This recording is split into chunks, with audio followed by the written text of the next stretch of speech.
Okay, so this is Chapter 8, Movement and the Changing Senses in our textbook, Human Motor Development. So if we're going to talk about movement, we have to talk about the sensory system. And if you were to look at the brain and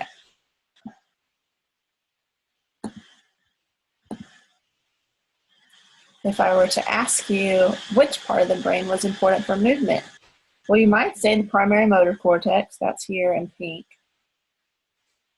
But in reality, every part of the brain works together to create movement. And so you have specific areas of the brain that are important for different sensations, such as auditory cortex here, Wernicke is language and speech, visual cortex here, the sensory cortex is here in the parietal area, primary sensory cortex, prefrontal cortex, which is important for strategy and planning, and then integration of sensory and motor happens here.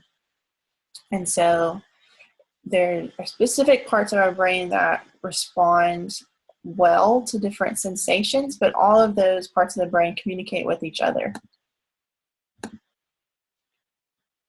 So of all the senses, vision is dominant over the others. So if our visual information and our sensory or auditory or touch information disagrees, we side with the visual information. So for example, you may have been at some point in a car and parked beside a large vehicle such as a bus or an 18-wheeler, and all of a sudden the 18-wheeler starts to move forward. What do? You slam on the brakes because that makes sense. Not. Right? Well, what happened is your visual field moves. Okay, so our visual information is saying something is moving, and something inside of us, maybe because we're egocentric, we decided we must have caused the movement.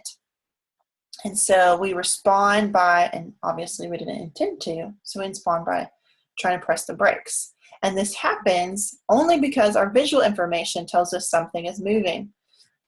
So our touch system is not telling us anything is moving. We're still in the same spot. Our vestibular system is not telling us we're moving.